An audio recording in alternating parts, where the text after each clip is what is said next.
नमस्कार दोस्तों, मैं एक कहानी लेकर आया हूँ जिसका नाम है इंतजार। उम्मीद करता हूँ आपको बेहद पसंद आएगी। सुनिएगा। नीलम अपनी सहेलियों के साथ बैठकर गप्पे मार रही थी। तभी वहां से अरुण गुजरता है। अरुण नीलम के गांव का दोस्त है। अरुण नीलम के पास आता है और कहता है, अरे नीलम, तुम यहाँ हो, तुम्हारे पापा तुम्हें घर पे बुला रहे हैं। नीलम अपनी सहेलियों को छोड़कर तुरंत घर जाती है। घर जाकर उसके पापा नीलम से पूछते हैं, कहाँ थी बेटा तुम? चलो तैयार हो जाओ, तुम्हें देखने वाले आ रहे हैं। नीलम ये हर बार की तरह सुनकर चिड़चिड़ी, उदास और गुस्सा हो जाती है और पापा से कहती है, मुझे नहीं करनी शादी। तुम समझते क्यों नहीं हो? कितनी बार कहूं उसे कह दो यहाँ ना आए। नीलम के पापा को ये सुनकर गुस्सा आ जाता है और ऊंचे स्वर में कहते हैं, क्यों नहीं करोगे शादी? तुम्हें पता है तुम्हारी उम्र कितनी हो गई है? कब तक लड़कपन के साथ जियोगी तुम? कॉलेज, पढ़ाई, सिलाई, हर चीज कर ली तुमने। जहां तक तुम्हारे उम्र की लड़कियों के दो दो बच्चे हो गए हैं और तुम कहती हो शादी नहीं करोगी। ये सब ताने सुनकर नीलम रोते हुए अपने कमरे में चली जाती है और डायरी से अपने उसकी तस्वीर को निकाल कर फूट फूट कर रोती है। फूट फूट कर रोती है और कहती है, कब आओगे तुम? कब आओगे तुम? कब तक मैं ताने सहूंगी? कब तक मैं तुम्हारा इंतजार करूंगी? और उसको याद करने के लिए उस डायरी में उसका दिया हुआ खत पढ़ती है जिसमें लिखा है, नीलम, मैं तुमसे बेइंतहा मोहब्बत करता हूँ और मुझे पता है उतनी ही शिद्दत से तुम मुझसे भी करती हो। जब मैं तुमसे पहली बार मिला था, मैंने तभी ठान लिया मैं तुम्हारा साथ जिंदगी भर निभाऊंगा। और आज मेरी आर्मी में भर्ती हो गई है और मेरी पोस्टिंग बॉर्डर पे है। जैसे ही मेरी ड्यूटी खत्म हो जाएगी मैं तुमसे मिलने जरूर आऊंगा। मुझे भूल मत जाना। मेरा इंतजार करना, तुम्हारा अनिल। नीलम इस 5 साल पुराने खत को पढ़कर फूट फूट कर आत्मा सजाती है और उसके संग गुजरे वक्त को याद करती है। कैसे वो दोनों पहली बार मिले थे, कैसे वो दोनों साथ जीने मरने की कस्में खाई थी, कैसे वो दोनों खुशियों के पल गुजारे थे, कैसे अनिल ने उसका दुपट्टा बंदर से छुड़ाया था, कैसे वो होली का रंग नीलम ने अनिल को लगाया था। वो उन सब बातों को याद करके आंखें नम करके रोती है।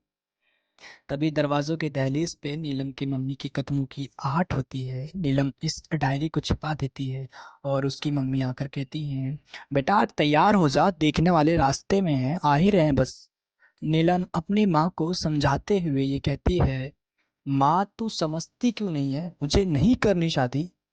नीलम की माँ कहती है, पर क्यों नहीं करनी बेटा, कोई तो वजह होगी, देख तेरे पापा के दोस्त जान पहचान वाले हैं, बेइज्जती नहीं होनी चाहिए। नीलम रोते हुए अपनी माँ से कहती है, माँ मैंने किसी को वचन दिया है, मैं उसका इंतजार करूंगी और उसी से शादी करूंगी। ये सुनकर नीलम की माँ के पैरों से जमीन खिसक जाती है और नीलम की माँ कहती है, तू होश में तो है? तू क्या बोल रही है? नीलम डायरी में रखे उसकी तस्वीर को माँ को दिखाती है। उसकी माँ तस्वीर को देखकर नीलम को आश्वासन देती है, देख बेटा, उसको आना होता अब तक आ गया होता, मगर अब नहीं आएगा। उसकी माँ नीलम का हाथ पकड़कर नीचे ले जाती है और लड़के वाले नीचे आ गए होते हैं। नीलम अपने आंसू पोंछ कर माँ के साथ चली जाती है। वहां पे नीचे लड़के के माँ बाप होते हैं, चाय नाश्ता होता है, मगर लड़का नहीं होता। नीलम के पापा लड़के वालों से कहते हैं, भाई साहब आपका बेटा नहीं आया। तभी लड़के की माँ कहती है, वो आ रहा था मगर थाने से फोन आ गया और फौरन चला गया। नीलम के पापा आश्चर्यचकित होकर पूछ बैठते हैं, जी थाने से फोन, सब कुछ ठीक तो है? लड़के की माँ कहती है, अरे वो भाई साहब आपको बताया था ना, वो पुलिस में है लड़का हमारा। नीलम के पापा कहते हैं, अच्छा अच्छा अच्छा। तभी लड़के के पापा ने कहा कि सुंदरलाल जी, हमें आपकी लड़की बेहद पसंद है, आप भी हमारा लड़का घर आकर देख लीजिए, तभी बात को आगे बढ़ाएंगे। नीलम के पापा ने हामी भरते हुए हाँ में हाँ मिलाकर अगली सुबह आने का वादा किया। नीलम जाने के लिए मना कर देती है और शादी से भी इनकार करती है। उस रात हजार बार माँ के मनाने से नीलम मान गई और अगली सुबह लड़का देखने के लिए राजी हो जाती है। मगर वो अपने दिलो जां में अनिल का ही चेहरा समाये हुए थे। अगली सुबह नीलम और उसकी मम्मी पापा लड़के वालों के घर जाते हैं। घर की डोरबेल बजती है। लड़के की माँ दरवाजा खोलती है और नमस्ते बोलते हुए अंदर आते हैं।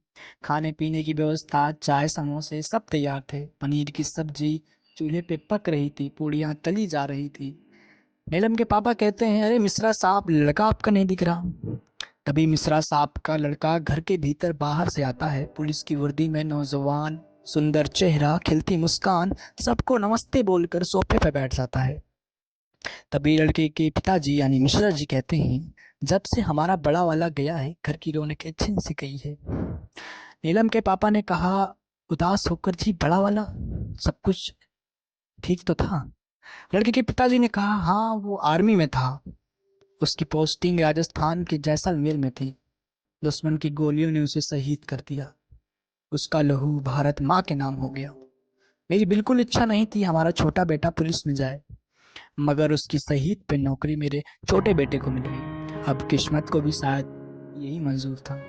खाना पीना खाने के बाद नीलम की माँ ने कहा, लड़का लड़की अकेले में मिले तो ज़्यादा सही होगा। मिश्रा जी ने लड़का और लड़की को कमरे में अकेला भेज दिया। नीलम ने लड़के का नाम पूछा, लड़के ने अपना नाम अमर बताया। तभी नीलम अमर के भाई के बारे में पूछने लगी, क्योंकि उसका अनिल भी आर्मी में था। उसे बहुत आनंद आता था जब आर्मी की बातें होती थी, और उसे गर्व होता था। अमर ने नीलम से कहा, मेरा भाई मुझसे 2 साल बड़ा था, उसकी एक गर्लफ्रेंड भी थी, उसने मुझे बताया था, मगर कभी तस्वीर नहीं देखी। वो कहता था मैं उससे ही शादी करूंगा, और पापा से ये बात मैं जाके बताऊं। उस लड़की का नाम नीलम था शायद। तभी अमर ने नीलम का नाम पूछा तो नीलम ने बात काटते हुए दूसरा सवाल पूछ लिया। नीलम ने कहा, और बताओ अपने भाई के बारे में, उनके दोस्तों के बारे में, वो खत भी लिखती थी क्या,